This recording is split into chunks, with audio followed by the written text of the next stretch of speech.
Bonjour tout le monde, aujourd'hui revue sur un jouet qui a passé quand même assez inaperçu d'après moi de la ligne de jouets des films du film Transformers 2007, Payload qui est un Decepticon, un camion de banque, un Bulldog 2 Armored Truck comme on le dit.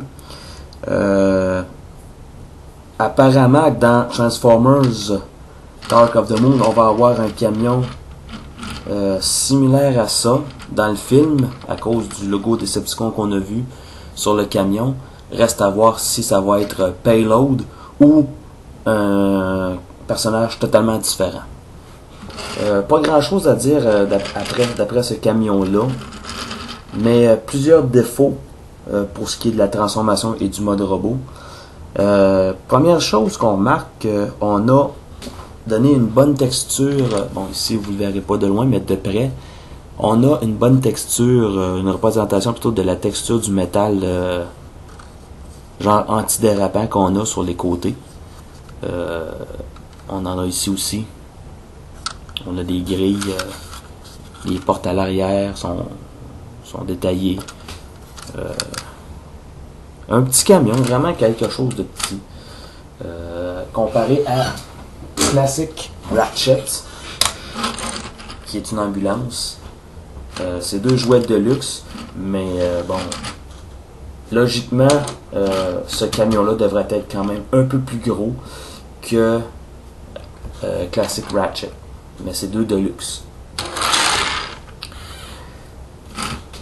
Bon, on a du plastique transparent mais foncé, presque opaque. Il est transparent mais en même temps opaque, c'est bizarre. On peut pas vraiment donner de détails trop là-dessus. La transformation est quand même spéciale parce que on a les bras et les jambes pratiquement au même endroit. Les bras sont ici, les jambes sont sur le dessus. On a la tête qui est dans ces coins-là. Bon, transformation plutôt bizarre. Mais quand même, le camion n'est pas repoussant, il n'est pas laid. C'est un bon petit camion. Mais bon, c'est pas le meilleur Transformer que j'ai acheté. Pourquoi est-ce que je l'ai acheté, me demanderiez-vous? Tout simplement parce que je voulais grossir ma collection et qui était intéressant à voir. Bon, pour la transformation, première chose qu'on remarque, c'est que on a des pièces qui sont faciles à faire pop et off. Premièrement, il y a ça ici, la pièce en avant. Dans la transformation, ça tombe facilement. Vous remarquez, bon, il y a des traces de colle ici, ça n'a pas tenu parce que j'ai essayé de coller le tout, mais bon, ça n'a pas tenu. On va lever le dessus, comme ça. Là, on voit ici l'assemblage de la tête, déjà en partant. On a les bras qui sont en dessous. Et on a les jambes qui sont ici. On va prendre cet assemblage-là. Il y a un peg et un trou dans la roue. Donc, quand même bien pensé. Même chose ici. Ensuite, on va prendre ces parties ici. On va les séparer. Comme ça. Et à l'intérieur des panneaux, on a quand même des détails dégravés, donc c'est quand même intéressant. Et même à l'intérieur des panneaux complètement. Là, je m'excuse, je vous ai accroché là. Mais l'intérieur des panneaux avec les détails, c'est plutôt caché à cause du deuxième panneau que vous voyez ici. Là. On va détacher les jambes l'une de l'autre, comme ça. On va ramener les jambes comme ça, rotation à 360 degrés. On va replier ces parties-là vers l'intérieur et on va former les pieds avec le devant du camion. On va tirer ou plutôt pousser cette partie ici comme ça afin de la mettre en place. Et ça achève, le calvaire achève de transformer ce robot-là.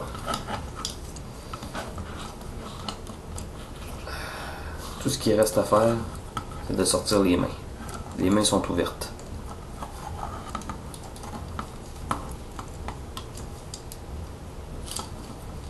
Comme ça, on va les tourner dans le bon sens. Et voilà. Déjà, bon, ça fait quand même un bout de temps que j'ai ce robot-là. Comme ça. Comme je disais, ça fait quand même un bout de temps que j'ai ce robot-là. Et il y a déjà de la mollesse dessus quand même, qui se présentait aux articulations quelques jours après l'avoir acheté. Pour m'assurer que le tout tient bien, il faut vraiment trouver le bon centre de gravité. Et je crois bien que j'ai réussi. Et voilà. Bon. Cette partie ici va venir s'insérer ici.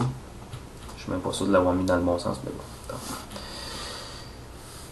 Originalement, tout l'assemblage de la tête, ici, je vais monter un petit peu.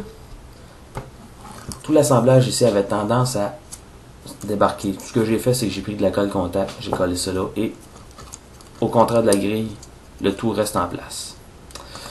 La troisième partie qui réussit, qui a tendance à se détacher très facilement, c'est cette partie ici. Parce qu'on a une espèce d'automorphe. Et voilà, la grille est encore partie. En appuyant sur le levier ici, ça fait sortir les... et comme vous voyez, ben, ça débarque. Mais oui, c'est ça. On a une espèce de pince. Mais bon, on aurait pu se passer de ça à cause de la longue tige que ça donne en arrière. Donc, en display, il faut vraiment le mettre à l'avant pour être certain de ne pas donner un espace entre le mur et le robot, tout simplement. On va remettre les pièces en place. J'irai pas jusqu'à dire que c'est un mauvais jouet. C'est quand même un jouet assez intéressant. D'autant plus qu'il a la particularité de ne pas avoir de visage, mais plutôt que d'avoir une lentille de cyclope, un peu comme dans le style de Shockwave, que je trouvais intéressant à l'époque et que je trouve encore intéressant aujourd'hui. Ça avait été fait aussi pour des jets. Je me rappelle plus, je sais que j'en ai un, mais je me rappelle plus de son nom. Il y avait aussi Swindle et son repeint, dont je me rappelle absolument pas le nom. Je sais qu'il y a Case ou Crankcase, ou ça se peut pas que ce soit Crankcase, mais bon, en tout cas, c'est assez spécial comme robot. On a du light piping, mais étant donné que le plastique est noir, la lumière passe pas. Articulation, bon, la tête va tourner un peu de gauche à droite. Les épaules sont sur ball joint. Le coude se plie, une articulation au-dessus du coude, et les poignets sont sur ball joint. Articulation au niveau de la taille, les hanches d'avant en arrière et sur les côtés. Articulation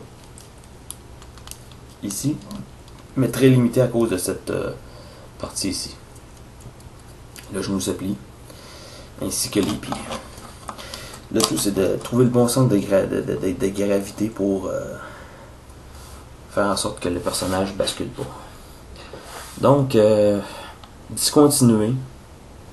Peut-être trouvable sur eBay ou sur Big Bad Toy Store et TF Source. Je sais pas, j'ai pas vérifié.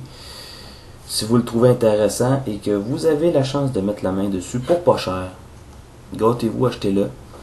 Moi, je sais que je n'en achèterais pas un deuxième. C'est pas mon préféré, mais c'est pas celui que je déteste le plus non plus. Donc voilà, Payload Transformers Movie 2007.